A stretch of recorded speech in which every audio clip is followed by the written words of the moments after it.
El homicidio de 2 sacerdotes jesuitas en Chihuahua reavivó el debate sobre la estrategia de combate a la delincuencia que ha mantenido el presidente Andrés Manuel López Obrador, que pregona que haya abrazos, no balazos.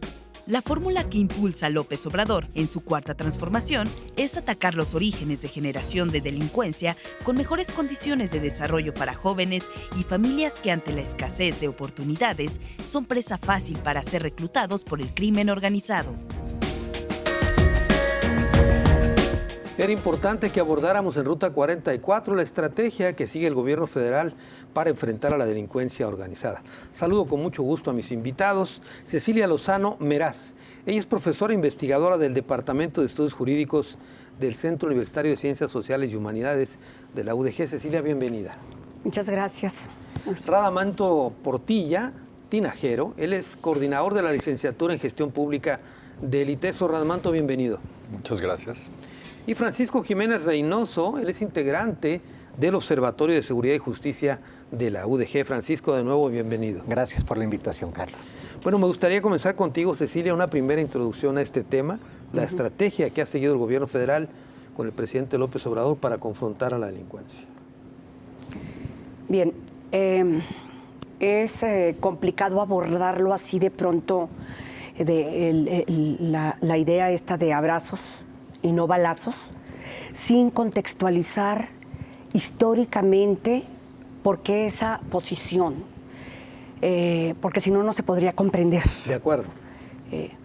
Entonces, si consideramos que históricamente Estados Unidos se encuentra en una situación de declive en cuanto a hegemón frente a la emergencia de otros países que están descollando en lo económico, en lo político y no se diga en lo militar, en el caso de Rusia, China, me estoy refiriendo.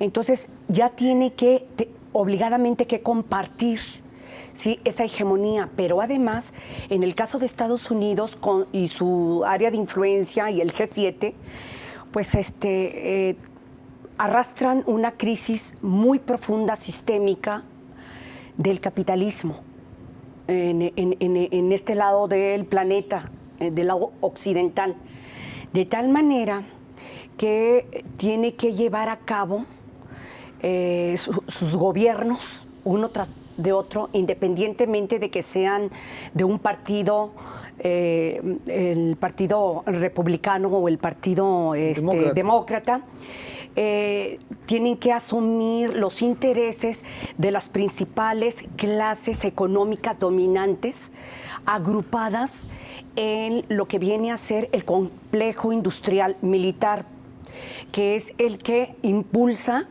necesariamente la producción de armas, la producción de guerras, porque son jugosos negocios a nivel planetario. Ahora bien, estos gobiernos, en última instancia, tienen que responder. Se trata de gobiernos, en el caso de Estados Unidos, o sea, de una oligarquía económica dominante que responde a los intereses petroleros, a los intereses de lo que ya hemos dicho, complejo industrial militar, y al sistema globalista, que por cierto ya finalizó el proceso de globalización financierista, que consiste básicamente en la captura de la economía real planetaria al sistema financiero norteamericano con base en el dólar, que por cierto el dólar tiene una crisis profunda de valorización, precisamente por la emergencia de China compitiendo. Entonces ya no puede sustentar el valor que tenías de aproximadamente de dos centavos de dólar frente al patrón oro. A ver, Cecilia, ¿sí? Lo que me estás diciendo es que la crisis de violencia que enfrenta México tiene que ver con Estados Unidos. Tiene que ver con Estados Unidos, es determinante históricamente, principalmente a partir de lo que se llamó Iniciativa Mérida, a partir de la supuesta guerra contra el narcotráfico que impulsó Calderón, apoyado por Washington. Y Y básicamente en esta lógica es en donde entra un conjunto de medidas propulsadas desde Estados Unidos con el apoyo del gobierno mexicano de Calderón y luego Peña Nieto en materia específicamente de creación de grupos paramilitares y la formación de ejércitos, de fuerzas especiales creadas y desarrolladas por el propio Pentágono, que mes tras mes estuvieron canalizándose agentes del ejército de diferentes niveles de los mandos y de la Marina a capacitarse. Pero esta capacitación no es común y corriente, es una capacitación que tiene que ver con una práctica criminal. Una práctica de exterminio. De exterminio y que conecta, ¿sí?, con lo que actualmente viven estados todavía, que viene a ser la desaparición. Muy bien, Cecilia, tengo que hacer una breve pausa contigo. Regresamos ahorita para que concluyas, por favor. Sí. Voy contigo, Radamanto, una primera intervención. Primero, pues muchísimas gracias. Un placer estar aquí con estos colegas y principalmente discutiendo este tema que lamentablemente en los últimos hechos pues nos hacen volver a poner este asunto en la mesa. Entonces, a mí me gustaría dar un pasito atrás con respecto a lo que ya nos adelantaba Cecilia y hacer un muy rápido balance de lo que se entiende por esta política de abrazos y no balazos, ¿no? Entonces, me parece que el documento rector, más allá de los discursos que ha venido enarbolando el presidente a lo largo de estos ya 3 años, 7 meses de gobierno, el documento rector de esa política es lo que él llama el Plan Nacional de Paz y Seguridad, ¿no? 2018-2024, donde ahí esboza 8 puntos que se supone que son los ejes fundamentales y que están en el trasfondo de esta política de abrazos no balazos, ¿no? Entonces yo creo que para ser justos y no empezar haciendo una crítica sin fundamentos, yo creo que estos principios establecidos en el Plan Nacional nos pueden servir de parámetro para comenzar a ver si a poco más de la mitad de su gobierno ha funcionado o no ha funcionado la política de abrazos no balazos, ¿no? Entonces son 8 puntos y quizá esos nos pueden dar para mucha discusión si nos metemos en cada uno, ¿no? Entonces, por poner, voy a empezar a enunciar unos y en cualquier momento me dices hasta aquí, luego les seguimos, ¿no? El primero era erradicar la corrupción y reactivar la procuración de justicia, ¿no? Era su plan, uno de los principales ejes. Todo esto relacionado con el clima de inseguridad y de violencia que se presentaba en el país. Ahora yo pregunto, ¿qué resultados? Haciendo un balance crítico de los resultados que se han logrado en estos 3 años, ¿qué resultados se han logrado en ese eje? México. Yo te propongo, Radamanto, que si nos puedes enumerar los 8, de acuerdo, mejor, y después ya los vamos entrando uno por uno, si te parece.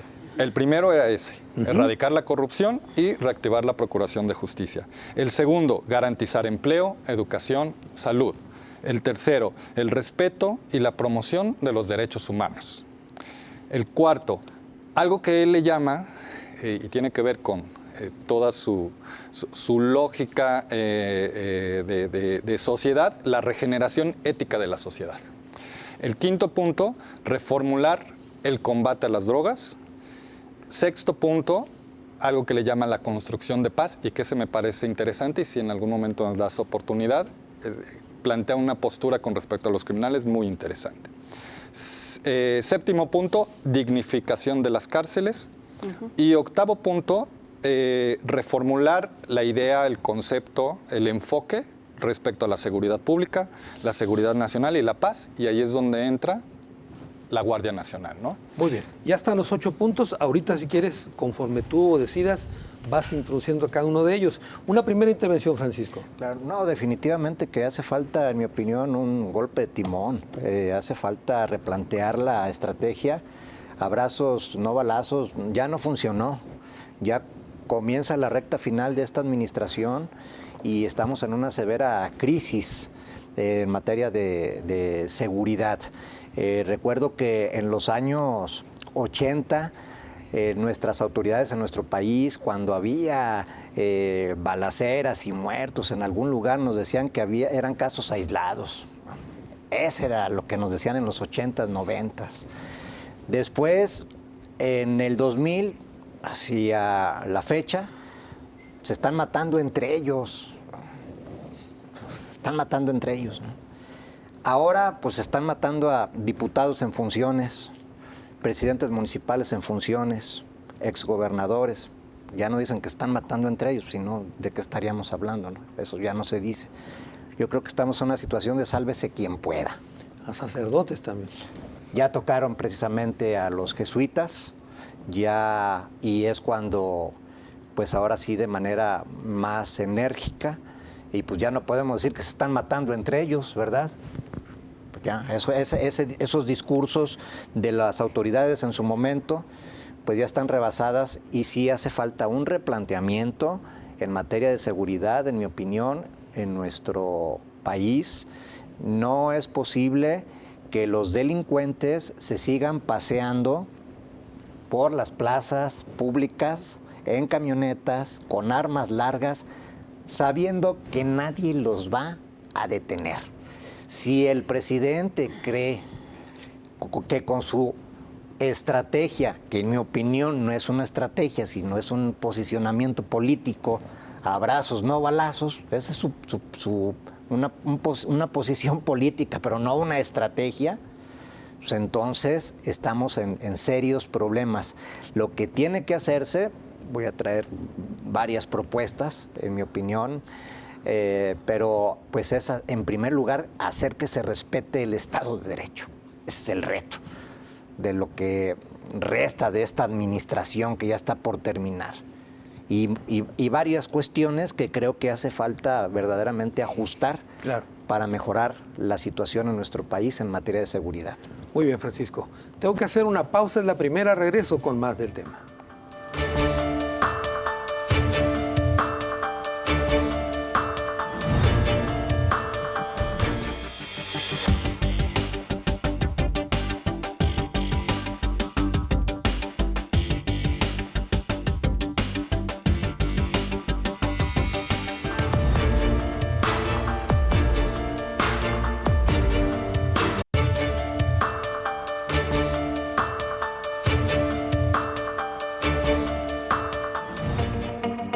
De acuerdo con proyecciones realizadas por especialistas, el sexenio del presidente Andrés Manuel López Obrador se perfila como el más violento en la historia de México.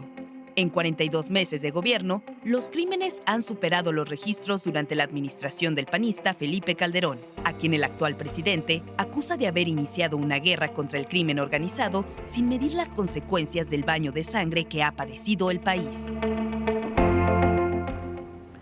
Abrazos, no balazos, la estrategia anticrimen de la 4T es el tema que tocamos en esta ocasión aquí en Ruta 44. Cecilia Lozano, te quiero ofrecer disculpas porque te corté la idea que estabas tocando, pero por cuestiones de tiempo tuve que hacerlo. A ver, continúa entonces con tu primera exposición. Complejizando la posición de López Obrador en materia de seguridad pública, es justo decir, para poder hacer un balance y tener propuestas más realistas al respecto de esta problemática de violencia que vivimos, yo parto de la tesis de que esta política, bueno, para empezar, se trata de un gobierno liberal. Eso hay que destacarlo. A diferencia de los anteriores gobiernos neoliberales.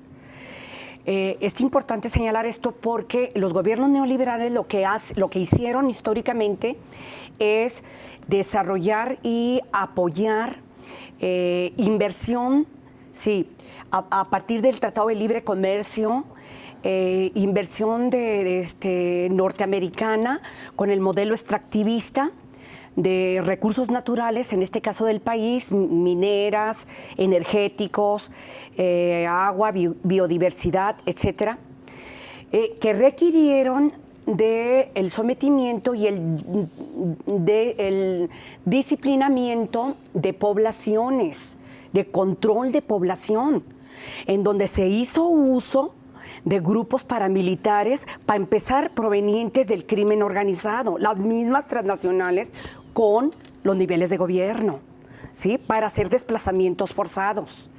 Esta situación estuvo prevaleciendo históricamente, tanto que hasta la ONU llegó a plantear, como consecuencia de esta política de terrorismo de Estado, propulsada también desde Estados Unidos, para extraer los recursos de las regiones más ricas del país y en general, en lo posible, de Latinoamérica.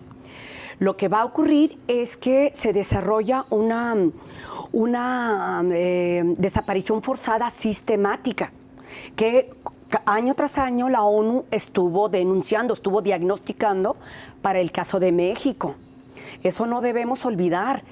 Y que obedece a estas fuerzas especiales que trabajaban coludidas y formando parte de los grupos criminales llamados cárteles, ¿sí?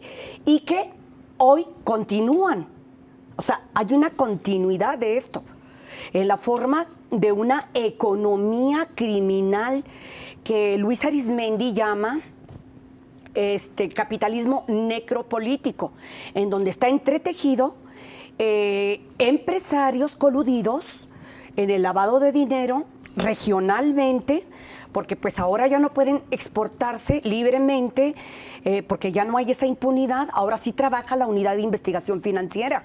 ¿Quieres decir, Cecilia, que estos grupos criminales que tú dices, ¿sí?, realmente fueron impulsados para proteger intereses extranjeros? Por un lado, pero además para desarrollar economía criminal que permitiera controlar y disciplinar a la población para que ésta se viera afectada en términos de terror, de miedo, de parálisis, y no poderse organizar para defender patria, para defender territorio en un momento dado. Tanto es así que ha habido desapariciones desde entonces de periodistas, luchadores de derechos humanos, y una criminalización hacia una población que sistémicamente, desde el punto de vista del capitalismo, se considera que genera inestabilidad porque pareciera que sobran. Y me refiero a los jóvenes pobres. Una gran cantidad de jóvenes fueron desaparecidos durante todo este periodo de manera sistemática. Y es parte de los 100,000 que ahorita desaparecidos, que viene del 2006 a la fecha. Eso hay que aclarar. Muy bien. ¿Sí? Radamanto, ¿quieres empezar ya con esta disección de los 8 puntos? ¿O como tú prefieras? Sí, claro. Podemos empezar con algunos. Los que tú digas. Seguimos discutiendo y podemos empezar con los otros. En particular, mi énfasis en esto es porque opino que el gobierno federal ya tiene que reconocer que su estrategia, su política de abrazos no balazos, no está funcionando, ¿no? Creo que 3 años, 6 meses de administración nos proporcionan las evidencias suficientes para decir no está funcionando. Y podemos irnos a casos muy puntuales, pero también podemos ver las diferentes estadísticas, ¿no? Y entonces ahí regreso un poco a estos puntos. En materia de corrupción, México sigue siendo el país peor calificado. Desde el índice que hace Transparencia Nacional, estamos en el 124 de 180, ¿no? Después de México, los que están más abajo, pues son países que generalmente siempre han estado ahí, como África y todos esos países relacionados con África. La OCDE, somos el último país, el que tiene mayor percepción de corrupción. De los G20 ocupamos el 18 de 19. Entonces, una pregunta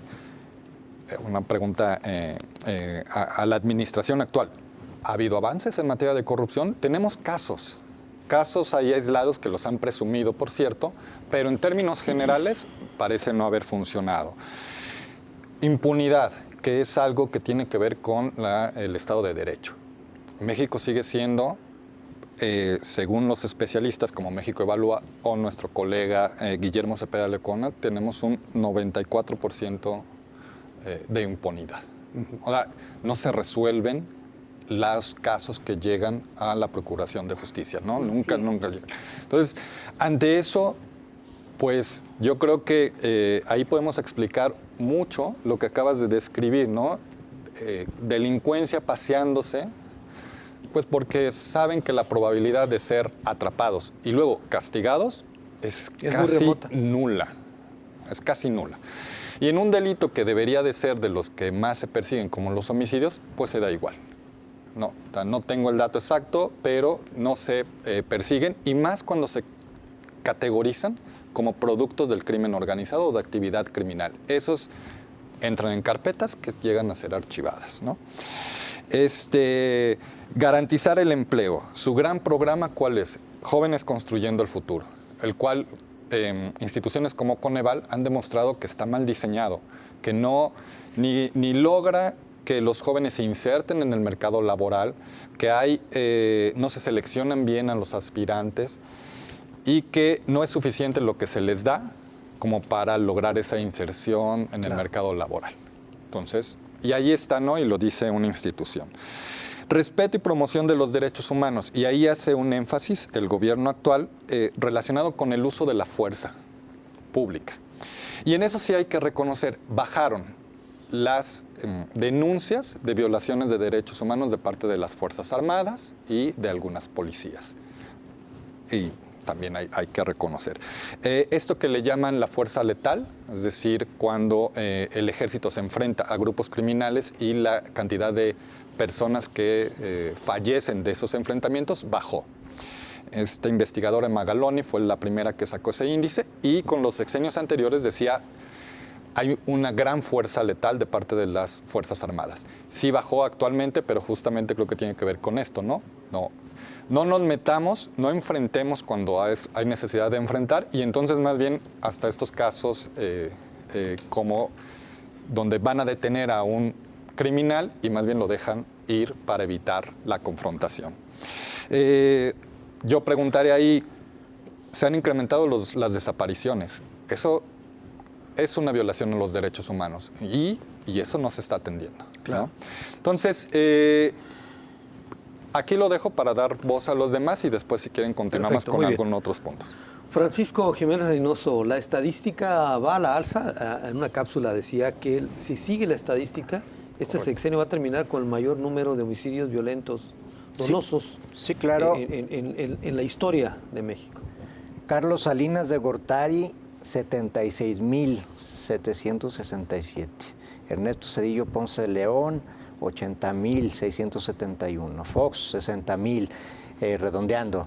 Calderón, 120,000. Peña Nieto, 156,000. Y al corte van más de 120,000 en esta administración, según fuentes confiables norteamericanas, que hay que tener un poco más de confianza. Sí, la situación se está complicando, Carlos, lamentablemente. Creo que hace falta simplemente, no pedimos gran cosa, ni nada del otro mundo, y por supuesto mucho menos fuera de la ley, sino todo lo contrario. Lo que pedimos es que se cumpla la ley. El presidente de la República y todas las autoridades levantan su manita de manera voluntaria porque así andan suplicando el voto en ocasiones, y ellos protestan cumplir la Constitución política de los Estados Unidos mexicanos, y los gobernadores y presidentes municipales, la particular de cada entidad. Cumplir y hacer cumplir la ley. No pedimos mucho. Aquí tenemos un artículo en la Constitución política de los Estados Unidos mexicanos de adorno. Muy poco conocen la Constitución, y pues limitar a un breve discurso de abrazos, no balazos, es probablemente no cumplir la Constitución. A ver, ¿qué nos dice el 29? En los casos de invasión, perturbación grave de la paz pública, piénselo usted, estamos viviendo en algunas partes del país perturbación grave de la paz pública, sí o no, o de cualquier otro que ponga a la sociedad en grave peligro o conflicto, ¿estaremos en ese supuesto? Solamente el presidente de los Estados Unidos mexicanos, con la aprobación del Congreso de la Unión o de la Comisión Permanente, cuando aquel no estuviera reunido, podrá restringir o suspender en todo el país o en lugar determinado el ejercicio de los derechos y las garantías que fuesen un obstáculo. por breve tiempo, un estado de excepción. ¿Estaremos en ese supuesto? ¿Estarán en otros países como en El Salvador, por ejemplo, Bukele, tomando decisiones con carácter y hacer cumplir la Constitución? Tenemos una ley también, Carlos, la ley de la Guardia Nacional. Al presidente se le dio todo al inicio. Se le dio su Guardia Nacional por parte del Congreso de la Unión. Crearon una ley de la Guardia Nacional con más de 40 atribuciones y facultades que tiene la Guardia Nacional, no para que esté de adorno en las calles, no para que estén cacheteando y agarrando a patadas a los militares, faltándoles al respeto, que era lo único que teníamos en este país que se respetaba, y que están perdiendo respeto. ¿Y qué sigue? ¿Qué más hay aparte del Ejército, de las Fuerzas Armadas o de la Guardia Nacional? Ya no hay más. Si se les falta el respeto, creo que estamos perdiendo la batalla en México, Carlos. Muy bien, tengo que hacer otra pausa. Regreso con más de este tema.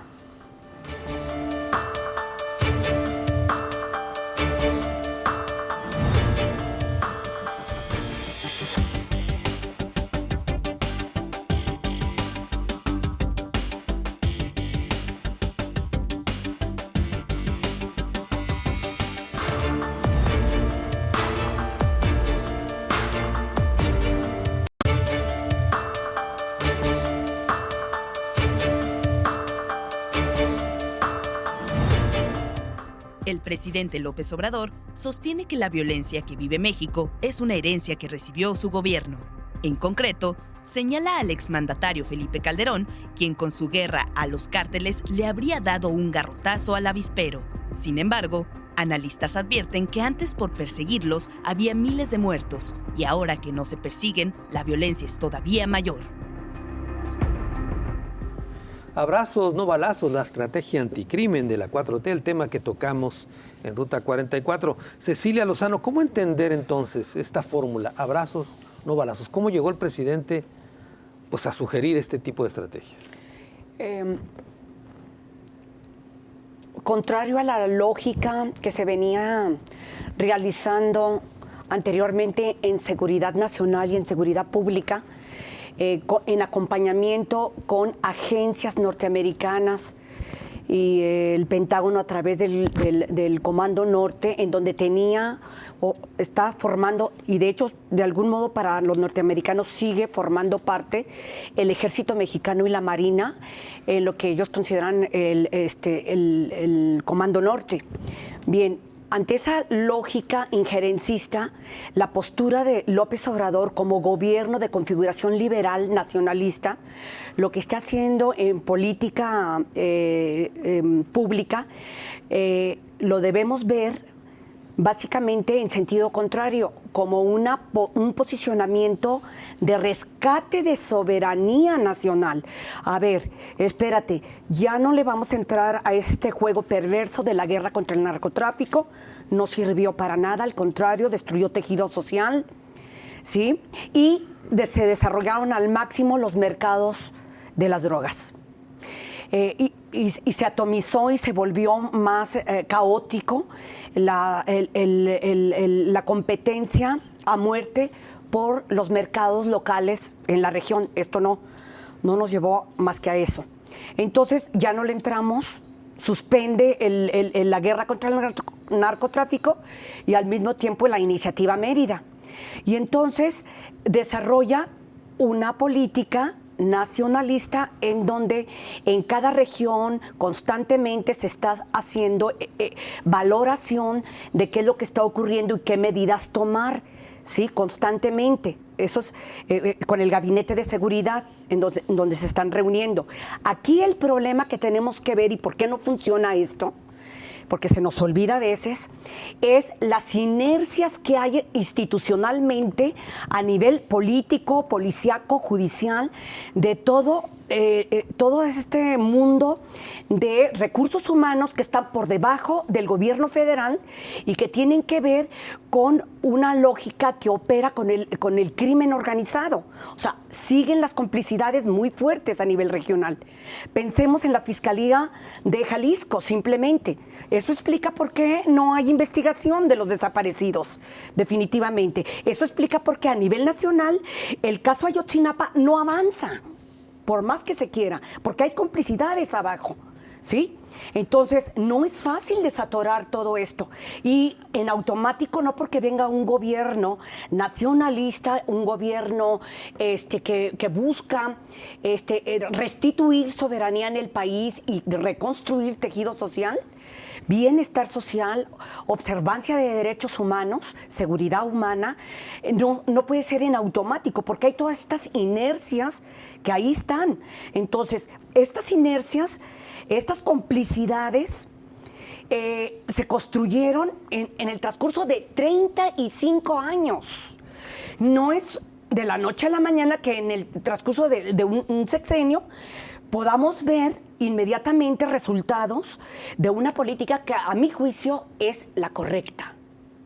Muy porque bien. es la correcta. Muy bien. El problema es otro. Radamanto Portilla, seguimos con, habías hecho 3 apuntes de las estrategias, a menos que quieras hacer otro comentario. Pues quiero más bien continuar con la ver. aportación de Cecilia. Adelante. Estoy de acuerdo en que López Obrador y esta nueva administración trató de proponer una política de seguridad contrapuesta o completamente contraria a lo que se había hecho con Calderón, ¿no? En la cual, de manera muy clara, era un enfrentamiento directo contra los criminales, ¿no? Y que generó resultados que ya han sido muy estudiados y que hay mucha evidencia sobre que tampoco fue lo mejor, ¿no? Pero creo que sí es pertinente decir algo. Si bien tal vez la política de Calderón y que después continuó no fue la más efectiva, algo no está ocurriendo en esta administración porque lamentablemente los homicidios y la violencia sigue estando al alza y sigue, o bueno, no al alza, los últimos 3 años no ha subido, pero no baja del 21 homicidios por cada 100,000 habitantes. No baja de ahí. En su momento más crítico, en la guerra contra el crimen organizado, llegó a 18, 19 homicidios por cada 100,000 habitantes. Ahora, pues no baja ni sube, pero pues ahí nos mantenemos y llevamos 4 años con esa tasa, ¿no? Entonces, yo no sé si es la correcta, pero los datos nos dicen que algo no está funcionando. Y algo que sí puedo aportar es que, y tiene que ver con esta reingeniería también institucional, es que un colega de la misma universidad está realizando un trabajo que pronto saldrá a la luz, en donde ha encontrado, por ejemplo, que la mayoría de las detenciones que ha tenido las Fuerzas Armadas, ya sea el Ejército o la Guardia Nacional, son por azar.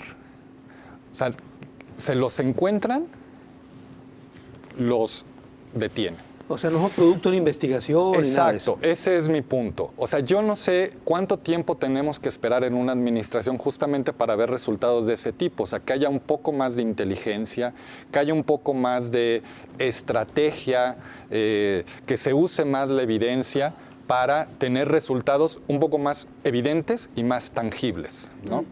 A ver, Cecilia. Yo quisiera dar respuesta a eso. Obedece a lo siguiente, como parte de este clima también de corrupción que todavía está ahí incrustado. Incluso a nivel estatal hay gobiernos como el nuestro, el actual, de MC, que surgieron de su plataforma es empresarial, ante todo. Bueno, esto permite una articulación con la economía criminal regional de aquí de Jalisco, que no es coincidencia que se haya desarrollado justamente el Mencho a partir de la plataforma de este partido político, Sí, lo que pasa es que mantiene complicidades pasivas, que yo llamo pasiva, en el sentido de que,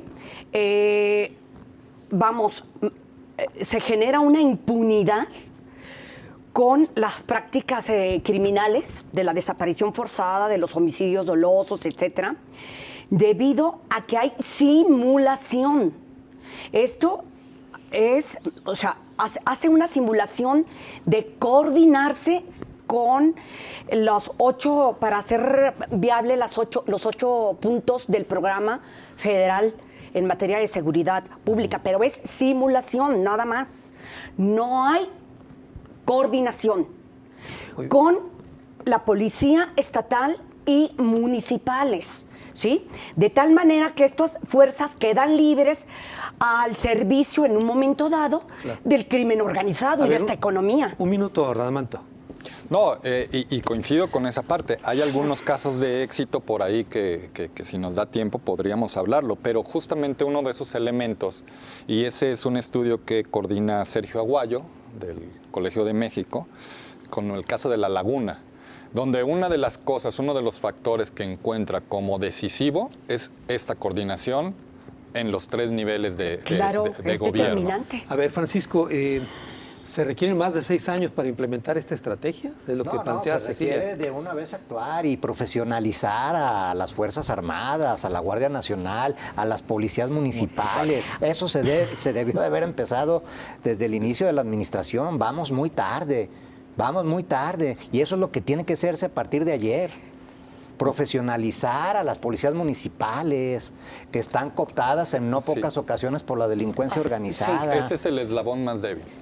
Y no lo decimos nosotros, lo dice mucha investigación. Acaban de matar a 4 policías municipales que fueron a tocar la puerta a ver quién estaba ahí, cuando había un reporte ciudadano que dijeron, están bajando personas encapuchadas con armas largas, introduciendo personas sometidas a un domicilio.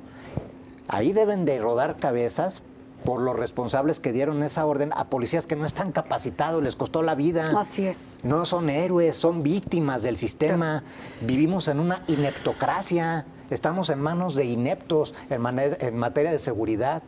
Deben de tomar las riendas de este país en materia de seguridad los que verdaderamente saben, y no los políticos. Ese es el gran problema. Pero entonces, Francisco, ¿quién sabe?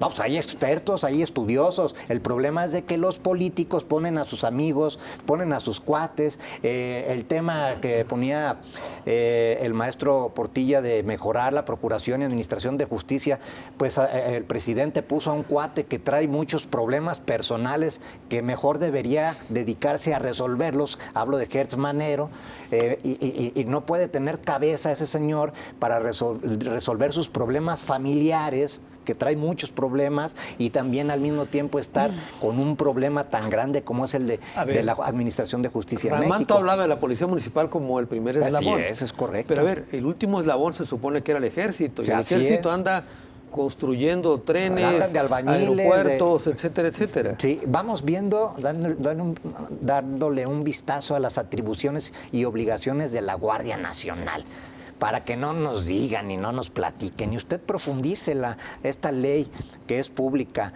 Atribuciones y obligaciones de la Guardia Nacional son solamente un poquito más de 100 artículos. Es muy breve, pero muy contundente. La Guardia Nacional tendrá las atribuciones y obligaciones siguientes: prevenir la comisión de delitos, prevenir la comisión de delitos y las faltas administrativas que determine la legislación aplicable. Salvaguardar la integridad de las personas y de su patrimonio. Garantizar, mantener y restablecer el orden y la paz social, así como prevenir la comisión de delitos. Y son más de 40 las atribuciones. Ellos pueden aplicar y emplear la máxima tecnología como drones para hacer inteligencia, contrainteligencia. No queremos derramamiento de sangre, no queremos matazones, que no se confunda también el presidente. Eso no es lo que queremos. Queremos que se aplique la ley de la Guardia Nacional, que generen inteligencia contra inteligencia, tienen facultades para hacer hasta espionaje, para colocar infiltrados y buscar a los culpables. Eso es lo que se necesita, una verdadera estrategia, y las facultades allí están en la ley. No están ahí para que el presidente la contenga y evite que se aplique esta ley que ahí está con muchas facultades. Y no que ande desfilando en las calles. No, lo que se hace, los traen de albañiles haciendo un sinnúmero de cosas, bueno, menos para lo que fueron creados, las Fuerzas Armadas. No se les debe denigrar. Y lo digo con conocimiento de causa porque muchos militares no están de acuerdo con lo que manda el comandante supremo de las Fuerzas Armadas, que es el presidente. Ellos tienen dignidad, la mayoría de ellos, o por no decir todos, tienen vergüenza también y no están de acuerdo en recibir órdenes de soportar cachetadas, golpes, vejaciones, humillaciones y patadas, ¿verdad? Muy bien, tengo que hacer otra pausa, es la última, regreso a las conclusiones del programa.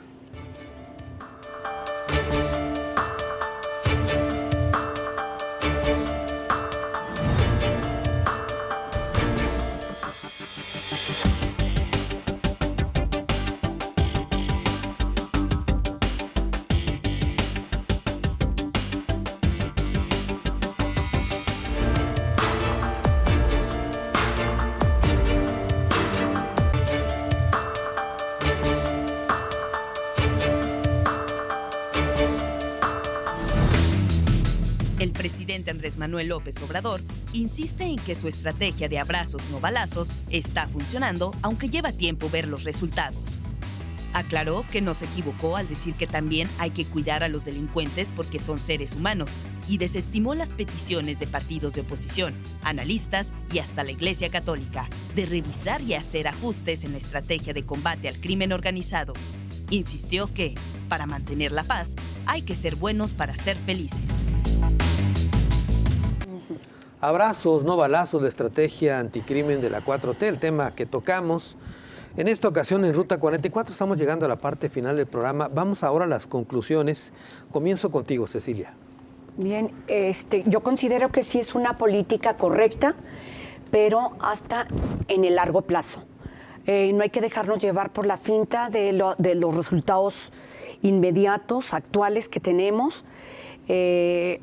Ha estado golpeando esta política, golpeando y mermando los capitales, el patrimonio del narcotráfico, de la delincuencia organizada en general en este país.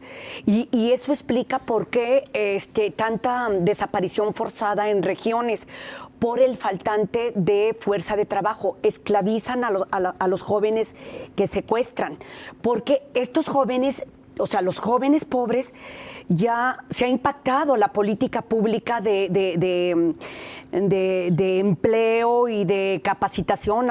Anteriormente había un vacío de política pública hacia los jóvenes. Ahora se ha impactado porque sí hay una tendencia de jóvenes de decir, bueno, ahora me voy a capacitar, puedo seguir estudiando, etcétera. Y en esa medida aumentan los secuestros para recanalizarlos, el crimen organizado, hacia el faltante de fuerza de trabajo que requieren. O sea, yo lo veo de otra manera, ¿sí? O sea, sí está impactando, tanto que está mostrando que el crimen organizado está requiriendo de fuerza de trabajo y entonces la tiene que secuestrar en zonas en donde tiene apogeo la economía criminal, tiene que secuestrar a jóvenes para recanalizarlos a formar parte de reclutarlos forzadamente. ¿Sí? Entre otras cosas, para minería furtiva, para las actividades de laboratorios clandestinos, que por cierto sí está desmantelando a nivel federal y que funciona porque no tiene que ver esto con la coordinación a niveles estatales y municipales. Por eso esto sí funciona. Allí donde no hay protección civil y no hay actividades de prevención de la delincuencia, es porque no hay coordinación expresamente por parte de los gobiernos estatales corrompidos, ¿sí? Y municipales. O sea, están coludidos y entonces pues simulan que hay coordinación y no hay coordinación. Entonces, más bien hay que atacar esta situación de la falta de coordinación, de que no sea simulación. Muy bien, Radamanto Portilla, sus conclusiones. Bueno, Pues a mí personalmente, yo y creo que gran parte de la ciudadanía confió en la propuesta de esta nueva administración y le depositó su confianza en esta alternativa. Vimos que las otras políticas de seguridad no habían dado buenos resultados. Y yo soy una de esas personas que confiamos en que tenía que buscarse otra alternativa. Sin embargo, también hay que ser honestos. Seguimos estando en una situación que no se ha resuelto y yo creo que le hace falta atender de manera más estratégica ciertos puntos que la misma política se planteó, ¿no? Y menciona algunos otros, como reformular el combate a las drogas. Había hablado sobre despenalizar algunas drogas y tenía toda una argumentación. Al día de hoy no ha avanzado esas iniciativas y pues él podría hacerlo. Dignificar las cárceles, pues seguimos teniendo las mismas condiciones. En fin, hay un montón de cosas que sigue arrastrando y que me parece que, aunque sea pasos pequeños, pero sí se podrían y deberían de estarse dando. También creo que ha sido un poco omiso o no ha querido ver algunas cosas, trabajos de investigación que le han mostrado que puede haber maneras de resolver las problemáticas, ¿no? Uno fue este estudio que les mencioné del Colegio de México, otro fue también del mismo ITESO, que hizo un estudio sobre la organización comunitaria y encontró que el papel de los policías municipales es fundamental para generar seguridad en las comunidades. Definitivo. ¿No? Es fundamental. Y eso es una deuda que tiene para mí esta administración. Se ha empeñado en fortalecer la Guardia Nacional y esta estructura policial a nivel federal, pero ha dejado en completa vulnerabilidad, por ejemplo, las policías municipales.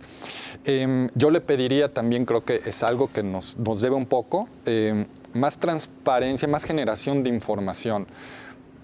Cuando hablamos de crimen organizado, pues de pronto nos generamos una imagen de un grupo en particular, pero en realidad creo que hay muchos tipos de crimen organizado en México, ¿no? O sea, quizás la primer labor o actividad productiva que es el narcotráfico, pero vemos que no, hay otros. El de Chihuahua, por ejemplo, poco tenía que ver con narcotráfico y otro con extracción de recursos naturales, ¿no? Pero es una forma de crimen organizado.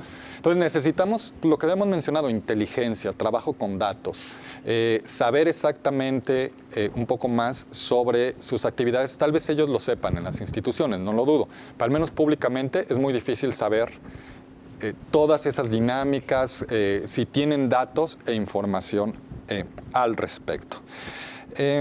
Y por último, creo que diría que también a veces cae en cosas que criticaba, como sigue señalando, ya no dice eso de son casos aislados, pero ahora dice, está focalizada la violencia, ¿no?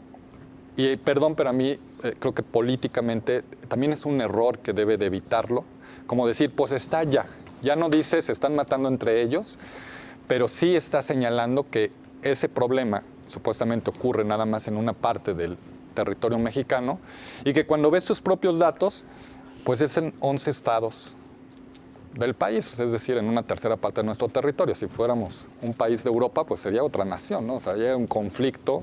Pero si fueran uno solo, ¿no? Así fueran uno solo. Por supuesto, por supuesto. Entonces, también evitar eso, ¿no? Que caiga en estas discursos que de pronto polarizan y cae en lo mismo que criticó de otras administraciones. Muy bien. Francisco. Bueno, pero yo creo que la propuesta es la contratación de policías con perfil adecuado, capacitación, empezando por las policías municipales. La muerte de los 4 policías que mencionábamos del Salto, pues ni siquiera tenían seguro social ni prestaciones básicas. De eso estamos hablando, ganando 4,000 pesos quincenales. Bueno, con esos sueldos, ¿qué seguridad pública se puede ofrecer en los municipios por parte del eslabón más débil, como bien dice el maestro? Mandos con conocimiento de causa, cumplir la Constitución, no queremos más. O sea, a veces tenemos políticos que hablan como si fueran sacerdotes, ¿verdad? Y no es su función.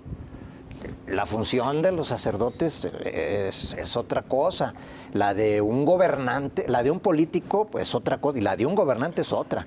La de un gobernante es cumplir la Constitución y cumplir las leyes que se tienen. Bueno, que se cumpla la Constitución, lo que dicen, que la lean primero y luego que la cumplan. Que lean bien la ley. He escuchado algunos mandos militares que de veras también hablan como si estuvieran dando un sermón, ¿verdad? Y no es la función de la Guardia Nacional, no es la función de las Fuerzas Armadas. Hay que restablecer de una vez por todas el Estado de Derecho en México, que la delincuencia organizada no se siga paseando con armas largas en camionetas a lo largo y ancho del país.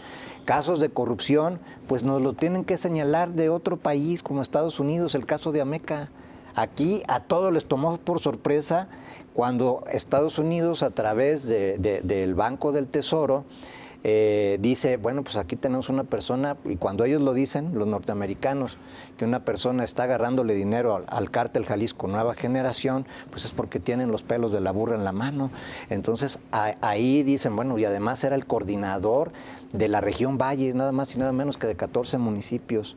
Y se hace el señalamiento, el gobernador dice, bueno, pues es que no teníamos, aquí no hay ni una sola investigación. Pues no, claro que no. Y el presidente municipal también de Ameca dice, no, hombre, pues las cosas iban rete bien aquí. Pues claro que sí. Pues, ¿cómo ¿tienen no? el control? Pues claro que sí, ellos tienen el control. Entonces, tienen que venir de otro país a hacer los señalamientos, porque la delincuencia organizada, pues es la delincuencia organizada común, pero pocos hablan de la delincuencia organizada constitucional, la simbiosis que hay entre la misma. Ahora, pocos hablamos de una sociedad organizada también, y es lo que estamos intentando hacer, generar conciencia social para que sea más activa, más proactiva, que conozca sus leyes, sus bases, para que les exija a las autoridades que se cumpla y que no nada más nos dejen con discursos de medio párrafo y que no se cumpla una constitución que costó, por cierto, mucha sangre para los mexicanos. Pues muy bien. Yo nada más agregaría, si me lo Rapidísimo, permite, Cecilia. rapidísimo, implementar aquí en Jalisco una unidad de investigación financiera, Claro. que se necesita y urge, y eso trastocaría bastante en buenos resultados Claro que sí. de la política actual. Claro que Pues sí. muy bien. Francisco, muchas gracias. A tus órdenes, Carlos. Ramanto, Gracias a ti. muchas gracias. Encantado. Cecilia, muchas gracias. Bueno. Pero sobre todo usted, muchas gracias. Hasta la próxima.